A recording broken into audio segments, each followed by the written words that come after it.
Baik, Ustaz izin bertanya, apabila di masa lalu pernah lalai dalam menjalankan solat, lupa ya beberapa kali, apakah wajib diganti ataukah cukup dengan bertaubat kepada Allah? Karena saya pernah mendengar tidak boleh melaksanakan solat sunnah sampai semua solat yang pernah ditinggalkan diganti. Tapi saya juga pernah mendengar cukup bertaubat kepada Allah dan berjanji tidak akan mengulangi lagi. Mohon bimbingannya Ustaz. Allah barik fi. Ini salah. Perbuatannya disebut dengan su. Ya, dengan segala turunannya. Mata salah, telinga salah, lisan salah sampai ke kaki, itu perbuatan su. Jamaknya sayyiat. Ya, tadi Quran surah ke-4 An-Nisa ayat 17 yang menggunakan su, 18-nya sayyiat. Ayat 17 innamat taubatu 'ala Allahi lil ladzina ya'maluna su'a bi jahalatin. Ayat 18-nya wa laysatit taubatu lil ladzina ya'maluna sayyiat. Ya, dan seterusnya ayat. Ayat ini yang jelek, saya silang. Lawan dari ini namanya salih. Jamaknya salihat. Wal 'asr innal insana lafi khusr illa alladhina amanu wa 'amilus salihat.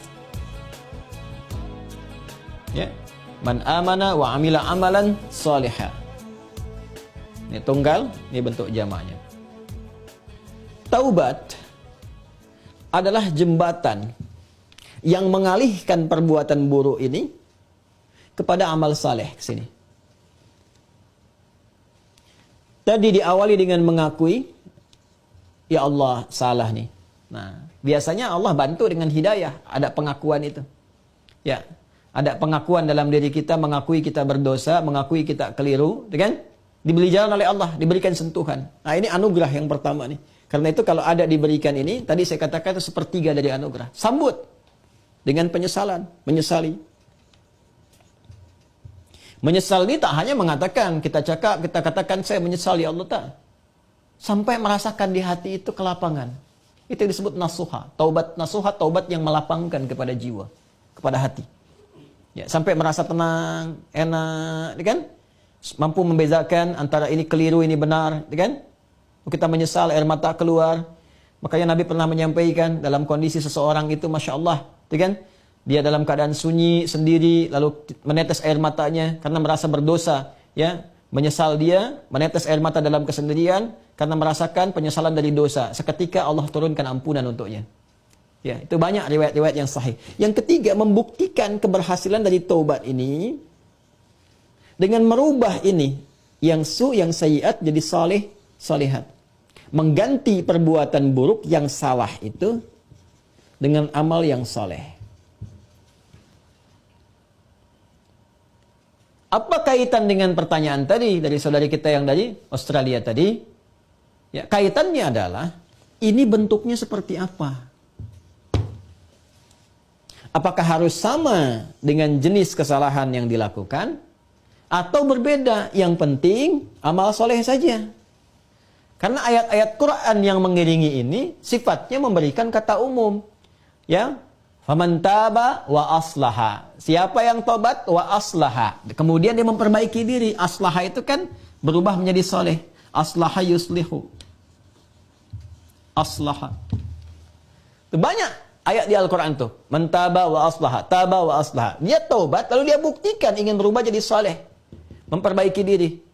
Ya, karena katanya masih umum sifatnya, karena itu terbuka untuk bisa mengerjakan berbagai hal. Yang penting ada pembuktian. Jadi yang dituntut dari taubat itu sifatnya pembuktian saya berubah. Ya, pembuktian saya berubah. Itu intinya.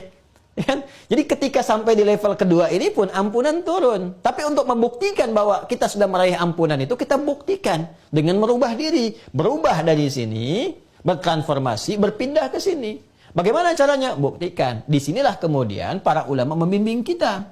Ya, ada pendapat misalnya yang mengatakan kalau jenis yang ditinggalkan perbuatan su, sayyiatnya atau maksiatnya, ya terkait dengan ibadah kepada Allah, pernah meninggalkan salat, kan? Maka bagaimana cara memperbaikinya? Ganti, perbaiki salat ini. Ya. Dari yang pernah kemudian ditinggalkan, maka ada yang berpendapat dengan qadha salat ketika ingat dikiaskan. Ya, Maka di waktu-waktu tertentu, ya, saat yang bersamaan, misal setelah salat zuhur ditunaikan, zuhur selesai ditunaikan, ya, maka yang lain ada salat sunnah, dia mencoba untuk mengganti dahulu yang terdahulu, yang pernah dia rasakan tertinggal. Dia niatkan untuk mengganti. Ya, ini di mazhab Syafi'i sangat populer. Ya, maka dia salat kemudian untuk dia niatkan mengganti yang terdahulu. Begitu masuk kemudian waktu maghrib, ba'da maghrib orang sholat sunnah, dia mencoba mengganti yang terdahulu lagi. Ini satu pendapat di antara sekian ragam. Ya. Ada kedua yang berpendapat, tak dibatasi dengan sholat ini saja. Ketika dia tobat, diterima tobatnya, diampuni. Kalau sudah ampun, turun, ampunan Allah turun, diampuni, ya gugur yang kemarin itu, selesai. Tinggal dia buktikan memperbaiki. Bagaimana cara memperbaikinya? Ya, sesuai dengan keadaan dia yang baru. Kalau dia sudah kerjakan sholat zuhur, ya sudah, selesai sholatnya. Mengganti yang dulu-dulu, perbanyak amalan yang lainnya dengan sholat sunnah. Dia kejar qabliyah zuhurnya, dia kejar ba'diyah zuhurnya, untuk membuktikan kepada Allah bahwa dia telah sungguh-sungguh berubah. Ya, ini hanya ragam saja bagaimana kita kemudian bisa memilih di antara ini, dan semua punya jalurnya yang dapat dipertanggungjawabkan secara syariat. Ya, jadi dipersilahkan, Anda nyamannya mau yang mana yang dikerjakan, tapi hanya ingin menunjukkan ini ada perubahan dalam diri kita. Jadi boleh Anda perbanyak amalan-amalan sunnah, ya, ada yang berpendapat, ambil karena umum sifatnya, tidak ada spesifik menekankan kepada Anda. Ya, harus mengganti yang terdahulu misalnya dengan kerjakan yang fardu lagi, nggak ada yang spesifik begitu. Karena itu tafsirannya luas. Ya, kaidah berkata sepanjang umum tidak ada takhsis, maka jangan ditaksis. Jangan dikhususkan pada amalan tertentu. Jadi ambil yang paling ringan. Ya, kalau misalnya Anda ingin coba ganti dengan mengganti menggunakan yang sunnah, silahkan, babnya luas. Perbanyak ibadah sunnahnya, bangun malam tahajud, buktikan dalam kebaikan dan seterusnya. Dan semoga dengan itu Allah Subhanahu wa taala ya memberikan ampunan kepada kita sampai kita kembali kepada Allah dalam kebaikan. Ini babnya. Ini babnya. Jadi prinsipnya sebetulnya bukan persoalan apakah ganti menggunakan fardunya lagi atau cukupkan dengan yang sunnah saja. Bukan itu persoalannya. Persoalannya sejatinya adalah bagaimana kita membuktikan kepada Allah kita berubah. Dan babnya luas. Ya, jadi kalau Anda kemudian ingin memperbanyak yang sunnah, silahkan. Perbanyak sunnahnya, tunjukkan merubah. Sedangkan yang kemarin sudah kita mohonkan kepada Allah, minta diampuni, terampuni. Ya, Allah berikan kepada kita diampuni dan seterusnya. Ya, jadi kalau Anda ingin pilih kemudian untuk mengulang kembali, dikiaskan sholat di saat ingatnya. Ya, orang lupa saat ingatnya, pada waktu ingatnya dia itu sholat. Ya, orang tertidur bangun, saat bangunnya dia itu sholat. Misalnya ada orang tidur dari subuh, kemudian dari sebelum subuh dia tidur, bangun-bangun dia jam 10 misalnya kan, ya baru ingat dia belum sholat subuh, maka saat ingatnya itu dia kemudian menunaikan sholatnya. Nah, ini dikiaskan kepada keadaan seperti itu, ya kemudian dia tunaikan. Adapun orang-orang yang kemudian dia ingin memilih, saya ingin perbanyak yang sunnahnya saja, tak ada masalah, ya tak ada masalah. Ya, jadi silahkan perbanyak sholat sunnahnya, dan tidak ada satupun dalil yang spesifik mengatakan dilarang menunaikan sholat sunnah sebelum yang fardunya tercukupi dahulu. Kita pun tak tahu berapa fardu yang sudah tertinggal. Bagaimana mencukupinya? Ya, jadi nggak ada dalil spesifik seperti itu. Yang ada adalah terbuka luas untuk kita beramal, membuktikan kesungguhan kita telah berubah. Wallahu ta'ala a'lam bis-shawab, dan semoga Allah menerima taubat yang kita mohonkan kepada Allah, dan tidak ada semua kita yang bebas dari kesalahan. Saya, Anda, kita pun pasti pernah berbuat salah.